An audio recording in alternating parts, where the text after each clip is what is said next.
Hi, I am Parker Kai. Today I'm covering the distribution of cones and rods in the human eye and its relevance to computer vision. We are going to focus on the retina. So this is the first stage of the visual system. The retina is a thin layer of tissue at the back of the eye that will convert light into neural signals, which will travel to the optic nerve.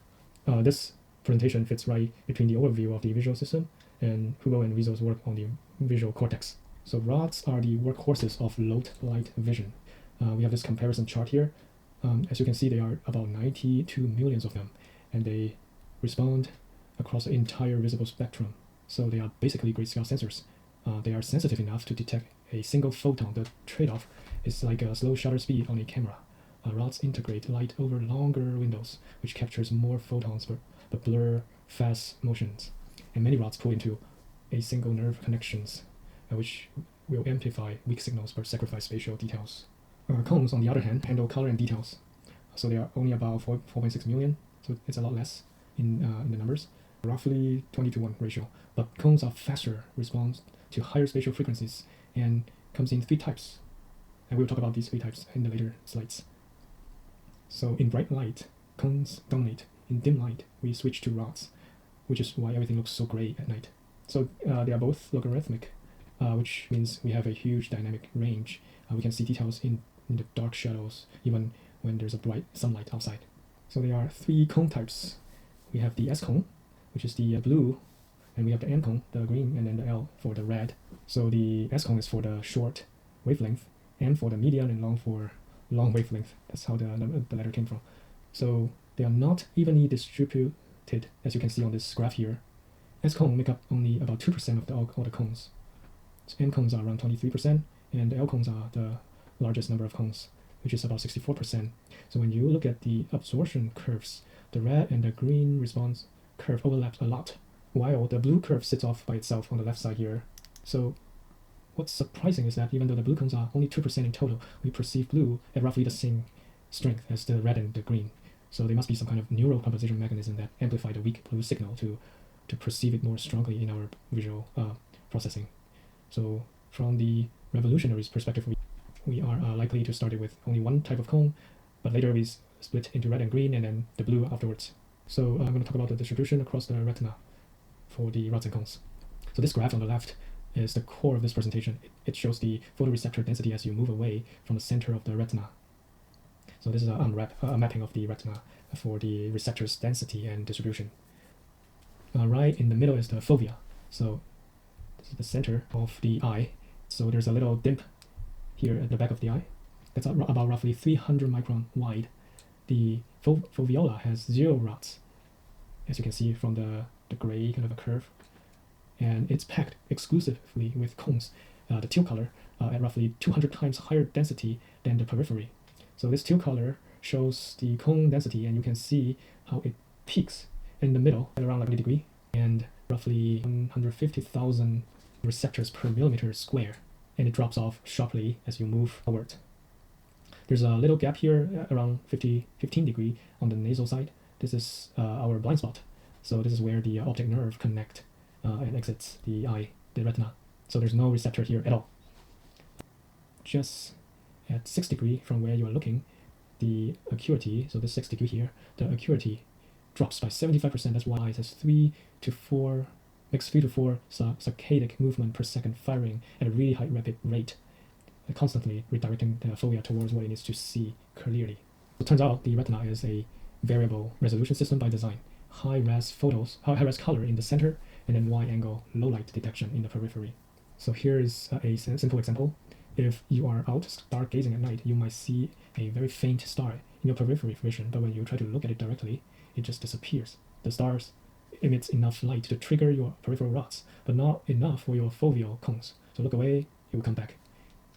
Another interesting phenomenon is the Mona Lisa effect. So that this will explain the mysterious and fleeting nature of her smile, because our periphery picks up low spatial frequencies and our center picks up high frequencies. Her expressions seem to change as you shift your gaze around her eyes and mouth and different area on the painting. So your eyes literally process different information, depends on where you look. So when you look at the look away from the mouth, the kind of low frequency will be processed. So that's why you see what she's smiling when you look away. The same biology shows up in how we compress image. So this is the Bayer filter pattern. Our retina doesn't just send raw RGB values to our brain. Instead, the human visual system uses an opponent color process. The most direct connection from the retina to computer vision is the Bayer filter. In 1976, Bryce Bayer designed the color filter array, which will be used on almost every digital camera sensor. Most cameras use this 2x2 RGB pattern.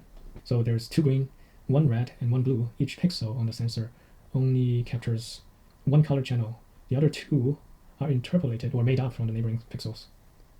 So why 2 green? Because the distribution and the sensitivity of our cones are actually extremely relevant for the sensor design. Green gets double the pixel because our eyes are most sensitive to green wavelength for brightness. More green pixels means better perceived sharpness and lower noise, matching our ML cone dominant luminance perception. So with a single sensor Bayer camera, 2/3 of the image is interpolated. Every pixel only sees 1 color. The other 2 come from the neighbor, but because how our vision works, the result still looks great. So the same biology shows up in how we compress images. Our retina doesn't just send raw RGB to the brain. Instead, the human visual system uses a opponent color process. Colors are perceived in opposing pairs. So blue versus yellow, red versus green. The YUV color space is built, the digital YUV space is built on the same idea. Looking at the RGB to YUV conversion matrix here, Y being the luminous channel is 0.3R plus 0.59G plus 0.11B, which is a weighted average of the RGB signal that mimic the human perception. The ratio is similar to the distribution of cones. U is approximately the blue minus the luminous Y, which gave us the blue-yellow axis. And V is approximately R minus Y, which give us the red cyan axis. The U and V channel are essentially reverse engineering human opponent color processing. We design these color space to match our visual system actually encodes information.